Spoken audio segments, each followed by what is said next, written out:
अस्सलाम वालेकुम। मैं हूं फरजाना सफदर। जिंदगी है जिंदगी में आपको खुशामदीद कहती हूँ।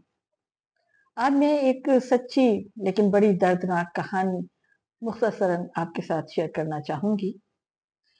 मेरे एक जानने वाले ने मुझे बताया, बिल्कुल सच्ची कहानी है। कराची के इलाके फेडरल बी एरिया की कहानी है। इससे ज्यादा तो एड्रेस में नहीं बता सकती।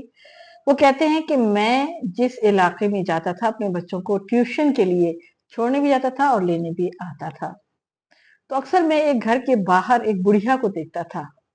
बड़ी उदास आंखों से आते जाते लोगों को देखा करती थी। एक उसके हाथ में लाठी होती थी और बड़े पुराने कपड़े पहने हुए होते थे। उदासी थी उसके चेहरे पर।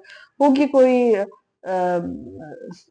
75-80 के दरमियान की वो औरत। मेरा बड़ा दिल चाहता था कि मैं उसे पूछूं कि अम्मा क्या बात है, कुछ उदास हो, लेकिन मेरी हिम्मत नहीं पड़ती थी। कुछ माहौल ऐसा था। एक मर्तबा वो मुझे अपने घर से दूर मिल गई, तो मैंने उसे पूछा कि अम्मा जी कैसी हो, ठीक हो, और आप ये क्यों उदास बैठी रहती हो, खैरियत तो है? कहने लगी, बेटा मुझे खाना खिला दो, मुझे बड़ा तरस आया। तो उसके बाद मुख्तसरन ये कि मैं उसके लिए कुछ ना कुछ खाने पीने के फल वगैरह या कुछ कभी पैसे भी उसको देकर आया करता था। तो एक दिन मुझे मौका मिला उससे बात करने का, तो मैंने पूछा कि अम्मा जी, ये घर जहाँ बैठी रहती दरवाजे पर, ये किसका है? मेरी तरफ देखा, मुस्कुराई और कहने लगी, बेटा ये मेरा घर है। मैंने कहा अच्छा, तो आपकी कोई औलाद है? कहती हाँ माशाल्लाह मेरे दो जवान बच्चे हैं, दोनों शादीशुदा है, और एक मुल्क से बाहर रहता है और एक इसी घर में रहता है। वो ऊपर की मंजिल पे अपनी बेगम के साथ रहता है, मेरा कमरा नीचे है, मैं नीचे रहती हूँ। बेटा मैं प्रिंसिपल थी स्कूल की। शौहर के मरने के बाद मैंने अपनी जायदाद दोनों बेटों में तकसीम कर दी, ये सोच के कि अब मैंने क्या करना है, इन्हीं की दौलत है, इन्हीं के लिए बनाया है, सारी जिंदगी इन्हीं के लिए कमाया है। तो दोनों को बांट दी, एक तो बाहर चला गया और एक यहाँ रह गया। अब मुझे उन्होंने नीचे छोड़ दिया है, मैं नीचे कमरे में होती हूँ।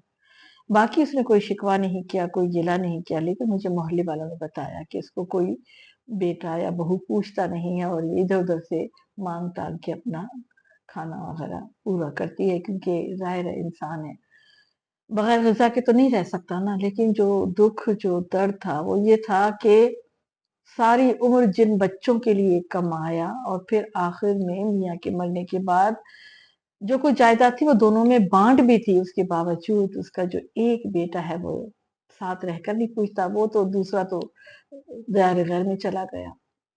कुछ दिन ऐसे ही गुज़रे, मैं कहीं शहर से बाहर चला गया, 15 दिन के बाद वापस आया, फिर उसी गली से मेरा गुज़र हुआ तो मैंने देखा कि ईडी की एम्बुलेंस वग़ैरह खड़ी हैं। अब यहाँ दर्दनाक जो अंजाम है वो मैं आपके साथ शेयर करूँगी कि पूछने पर पता चला कि जो बुढ़िया यहाँ रहती थी, उसका इंतकाल हो गया। उसको मरे हुए 4 दिन गुज़र गए थे और उसके बहू-बेटा को पता ना चला। जब ताफ़ुन फैला, बदबू हुई, मोहल्ले वालों ने कुछ इंक्वायरी की, फिर पुलिस भी आई, ईडी भी आई, और लाश इतनी गल सड़ चुकी थी कि ईदी वालों ने फौरी तौर पर उसे उठाने से भी इनकार कर दिया था। वो तो कुछ लवाज़मात के साथ, कुछ फ़ॉर्मेलिटी के साथ उसकी लाश को लेकर गए। खुद ही उन्होंने वहाँ पे नहलाया-धुलाया, कफ़न-दफ़न का इंतज़ाम किया। बेटा और बहू फिर भी वो लाश या मय्यत वसूल करने नहीं आए, उसे दफ़ना दिया गया। बहुत अलमनाक ये जो है ना अंजाम है उस बुढ़िया का, उस माँ का, कि जिसने अपने बच्चों की खातिर पूरी ज़िंदगी जो है लगा दी और अपनी आखिरी पूँजी भी उन पे लगा दी।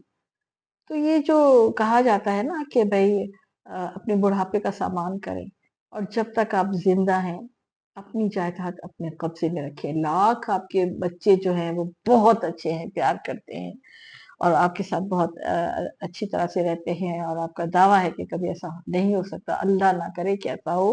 लेकिन जो वाक़यात आते हैं तो अच्छी बात है ना, हिफ़्ज़ मा तक़द्दुम के तौर पर आप अपने जो है वो पहले ही अपने बुढ़ापे का सोच लें और उसके लिए कुछ इंतज़ाम रखें, ताकि आपको अपनी सगी औलाद के आगे भी हाथ फैलाना ना पड़े, या ज़ाहिर है उनकी अपनी फ़ैमिली है, उनके अपने मसले हैं और वो आपको एक बोझ समझने लगें। तो उससे बचने के लिए बेहतर यही है कि जब आप हट्टे-कट्टे हैं, कमा सकते हैं, सब कुछ कर सकते हैं, बच्चों को भी पालें, लेकिन अपने लिए भी, अपने बुढ़ापे के लिए भी ज़रूर करें। अल्लाह ताला उस उन तमाम बच्चों को तौफीक दे कि जिनके वालिदैन जिंदा हैं और बुढ़ापे में उनके साथ हैं, कि उनके साथ हुस्न सलूक का जो है ना मुजाहरा करें, जिसकी हिदायत कुरान देता है। मुझे सुनने का बहुत बहुत शुक्रिया।